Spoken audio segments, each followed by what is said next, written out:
छत्तीसगढ़ अंशकालीन स्कूल सफाई कर्मचारी संघ का काम बंद हड़ताल लगातार जारी है।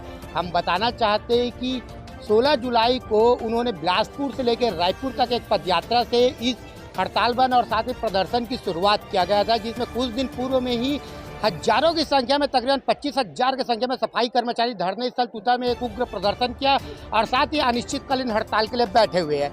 हम देख सकते हैं कि आज छत्तीसगढ़ महातारी के आरती करते हुए और साथ ही हाथों में तख्ता रखे जिसमें घोषणा पत्र में किए गए वादों को पूरा करने के लिए और साथ ही कलेक्टर दंड की मांग को लेकर यहाँ पर प्रदर्शन करने के लिए कर्मचारी बैठे हुए और साथ ही आज मुख्यमंत्री जी का घेराव भी होने वाला है।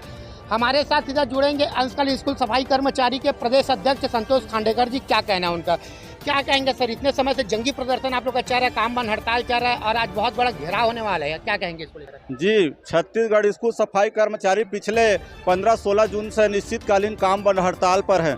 हम लगातार 15 साल से, चाहे कांग्रेस की सरकार रही हो या रमन की सरकार, अभी विष्णुदेव की सरकार, जायज मांगों को लेकर लगातार प्रदर्शन कर रहे हैं और हमारी मांग यह है कि पूर्णकालीन कलेक्टर दर जो संवैधानिक अधिकार है उसको मांगना नहीं चाहिए, वो उनको देना चाहिए, लेकिन वह निरंकुश सरकार और प्रशासन अभी तक 2.5 महीने के समय में अनिश्चितकालीन हड़ताल में सूद नहीं लिया है। हम लोग पिछले बार 16 जुलाई को बहुत बड़ा प्रदर्शन किया था, जिसमें शासन स्तर का चर्चा हुआ, लेकिन वह चर्चा विफल हुआ, जिसको लेकर सफाई कर्मचारियों में पूरा आक्रोश और नाराजगी है। आज 1.5 महीना के बाद प्रशासन और शासन के इंतजार करने के बाद फिर इकट्ठा हुए हैं। हमारे एक ही मकसद है, पूर्णकालीन कलेक्टर दर किया जाए और जो युक्तिकरण बंद हो रहे हैं 10,500 स्कूल, उस सफाई कर्मचारी को यथावत रखा जाए। आज बहुत बड़ा आंदोलन करना है हमको। हमारा रैली प्रदर्शन होगा, भारतीय जनता पार्टी का घेराव कार्यक्रम होगा, सीएम हाउस का घेराव भी होगा, जिसका नाम अगस्त क्रांति संवैधानिक रैली के नाम से आज हम लोग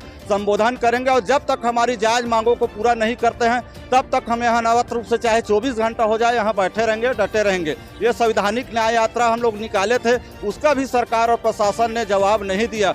मजबूर हैं, 32,3500 रुपये में कैसे जीवन यापन करेंगे, ये हमारे लिए मजबूर कर दिए हैं सरकार और प्रशासन ने, क्योंकि राज्य में 20 से 25 हज़ार महिला कर्मचारी हैं आज आर्थिक तंगी के शिकार हो गए हैं। ना तो शिक्षा अच्छा से दे पा रहे हैं बच्चों को, ना स्वास्थ्य पर अच्छा से इलाज करा पा रहे हैं। पूरा ये गंभीर लापरवाही सरकार और प्रशासन की है। आज 2.5 महीने के हड़ताल में स्कूलों में गंदगी पस रहे हैं, बच्चे संक्रमण के बीमार हो रहे हैं, शिक्षक पूरा टॉयलेट गंदगी में इतना व्यवस्था है। मैं तो डबल इंजन के सरकार से पूछना चाहता हूं कि विष्णुदेव सरकार शायद स्वच्छ भारत मिशन को गंभीरता से नहीं ले रहे हैं। यदि गंभीरता से लेते तो निश्चित ही मोदी तक ये बात जाता तो जरूर ये बात जल्दी पूरी होती, लेकिन जरूर विदेश से हमारे मुख्यमंत्री आए हुए हैं, उनको अच्छी सद्बुद्धि मिला होगा। इस कारण आज आशा लगाकर आए हैं कि निश्चित ही आज मांग पूरा हो जाएगा, क्योंकि बाजू में सीएम साहब का भी कार्यक्रम हो रहा है, ऐसा सूचना मिला है, तो निश्चित ही संदेश जाएगा और अमल करेंगे। और अब विभाग का नया शिक्षा मंत्री भी बन गए हैं माननीय गजेंद्र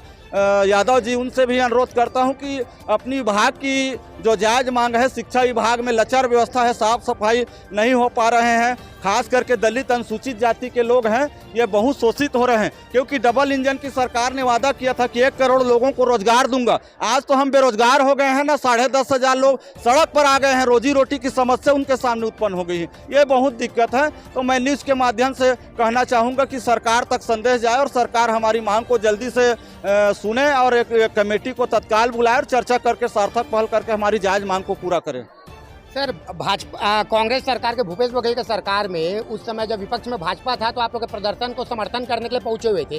भाजपा के कद्दावर दिग्गज नेता लोग जो आज मंत्री परिषद में बैठे हुए हैं, तो क्या उन लोग के साथ आपका बैठक होता है, तो क्या चर्चा निकलता है? जी, मैं तो खास करके निवेदन करना चाहूँगा, जो भारतीय जनता युवा मोर्चा के विजय शर्मा उस समय तत्कालीन अध्यक्ष हुआ करते थे, कवर्धा से हैं, वो पूरा हमारी जमीनी से अवगत हैं।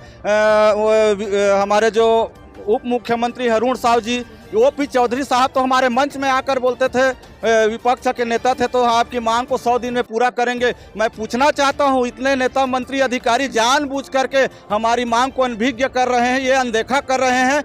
हम तो स्पष्ट आज मंच के माध्यम से कहना चाहूँगा कि सरकार यदि आज हमारी जायज मांग को पूरा नहीं करते हैं तो जिस तरह कांग्रेस की सरकार ने 71 सीट का अपना दमन दिखाया था, कर्मचारियों को कुचलने का काम किया था, वैसे ये भी सरकार को धूल चटाएंगे।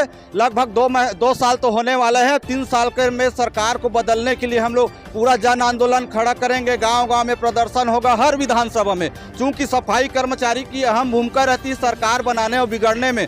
हम चाहते हैं कि हमारा 10 लाख परिवार है 90 विधानसभा में, क्योंकि हर विधानसभा में हम लोग कम से कम 400-500 की संख्या में हमारा परिवार 4 से 5 हज़ार है। 90 विधानसभा में 8 से 10 लाख वोट हैं जो प्रभावित करने में, सरकार बनाने बिगाड़ने में काम करते हैं। इसलिए इसको गंभीरता से सोचना चाहिए। एक छोटा सा चींटी भी खेल को बिगाड़ सकता है। ये सफाई कर्मचारी हैं, पढ़े लिखे लोग हैं, समझदार हैं। ये हर जाति विशेष समुदाय से आते हैं, कहीं ना कहीं अपने समाज में लीडर करते हैं। कोई सतनामी समाज से, कोई आदिवासी समाज से, कोई कंवर समाज से, हर समाज के लोग हैं। केवड़ समाज के, पिछड़ा वर्ग, साहू, हर समाज के लोग लगे हुए हैं। खास करके SC ST OB दलित समाज, पिछड़े वर्ग के लोग हैं, जिनको सरकार कहते हैं कि अंतिम व्यक्ति तक के विकास होना चाहिए। आज ये सड़क पर आकर के मजबूर हो गए हैं, लगातार धरना प्रदर्शन करते हैं और इनकी मांग को सरकार अनदेखा करते हैं। तो मैं मंच के माध्यम से निवेदन करता हूं, आग्रह करता हूं कि आज मांग को सरकार सुन ले, नहीं तो एक कमेटी बनाया जाएगा और 1 हफ्ता के बाद डबल इंजन की सरकार जो फेल हो रही है उसको दिल्ली में जाके जंतर मंतर में प्रदर्शन करने के लिए मजबूर होना पड़ेगा। संतोष खांडे। इतने संख्या में यहाँ पास लोग पहुंचे हुए हैं, बड़ी संख्या में यहाँ पास ना प्रदर्शनकारी दिख रहे हैं। जी, ये कम से कम आज की संख्या 10 से 15 हज़ार होगा। चूंकि बस्तर में बारिश हो गया, नदी नाली उफान में है, सरगुजा में बारिश हो रहे हैं, लेकिन फिर भी उस बार से कम नहीं रही गई संख्या। उतना ही संख्या में लोग आ रहे हैं, अभी रास्ते में है, चल रहे हैं और संख्या बहुत ही होगा। चूंकि हमको रैली भी निकालना है और उसकी तैयारी भी हम लोग पूरा कर लिए हैं। हाथ में हमारी तिरंगा है। हम भारत माता और छत्तीसगढ़ महतारी के सेवा करने वाले लोग हैं। जो हमारे साथ दमन करेगा, चाहे सरकार और प्रशासन, हमारी हड़ताल को, आंदोलन को कुचलने का प्रयास करेगा, उसको संवैधानिक तरीका से हम भी लोकतंत्र के अधिकार जो बाबा साहब ने हमको दिए हैं उसके द्वारा हम भी उसको कुचलने का प्रयास करेंगे 2028 में। क्योंकि लोकतंत्र के अधिकार के माध्यम से प्रधानमंत्री, मुख्यमंत्री, नेता मंत्री सभी बनते हैं और यही हमारा लोकतंत्र है। हम अपने अधिकार से उनको जिता करके गद्दी में बैठाए हैं संवैधानिक अधिकार के द्वारा। आज वादा करके, अपने ही वादा करके भूल रहे हैं। भाजपा सरकार बोलते हैं कि 100 दिन में मैं मांग पूरा करूंगा। विजय बघेल जी का आज पता नहीं है, जो घोषणा पत्र बना दिए हैं उनको पता नहीं है कहाँ है। मैं विजय बघेल से निवेदन करता हूं, दुर्ग के जो सांसद है, वरिष्ठ सांसद, आकर के हमारी दुख और पीड़ा को समझे। आपने घोषणा पत्र बनाया, पूर्व में TS सिंहदेव साहब ने घोषणा पत्र बनाया, उनको भी दरकिनार कर दिया था कांग्रेस की सरकार में। ऐसा ना हो कि जो घोषणा पत्र समिति के बनाने वाले लोग हैं उनको सामने लाए और उनके माध्यम से हमारी जायज को मांग को पूरा करे और कहीं ना कहीं डबल इंजन की सरकार होश में ले। नहीं तो यदि वादा करके भूल रहे हैं तो इनको वादा को दिखाने के लिए जंतर मंतर भी जाने के लिए हम लोग मजबूर हैं और निश्चित ही दिल्ली जा करके अपनी प्रदर्शन करेंगे और जिसमें विपक्ष को भी अपनी पीड़ा बताएंगे। तो चैनल के माध्यम से, न्यूज़ 24 के माध्यम से मैं निवेदन करूंगा कि हमारी जो जायज मांग है वो पहुंचे। प्रांताध्यक्ष स्कूल सफाई कर्मचारी कल्याण संघ, रायपुर, छत्तीसगढ़, तूता। सर, एक और चीज़, बरसात का मौसम चल रहा है, कई जगह सांप निकलने की घटना सामने आया, काटने की भी घटना सामने आया, बिच्छू निकल रहा है जंगलों में, सफाई कर्मचारी हड़ताल में है।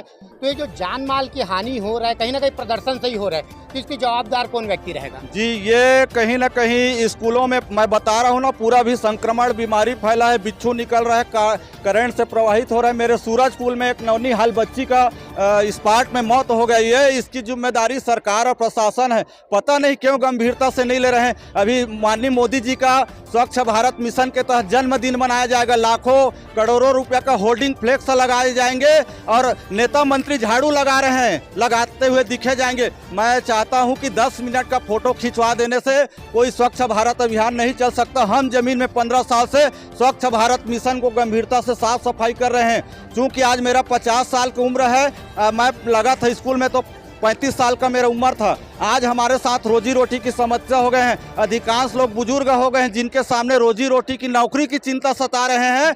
धूल गर्दा खा करके संक्रमित हो गए हैं, लोग बीमार पड़ रहे हैं। ये गंभीरता को सरकार को सोचना चाहिए। आज शिक्षक अव्यवस्थित हैं, बच्चे के हाथ में कलम किताब की जगह में झाड़ू लगा रहे हैं। ये श्रम कानून अधिनियम का धज्जिया है, बाल शोषण कानून अधिनियम जो बना है उसका कहीं ना कहीं सरकार और प्रशासन जानबूझ करके अवहेलना कर रहे हैं, संविधान की धज्जिया उड़ा रहे हैं। संविधान को यदि मानते हैं तो आज निश्चित ही सफाई कर्मचारी के जायज मांग को पूरा करना चाहिए।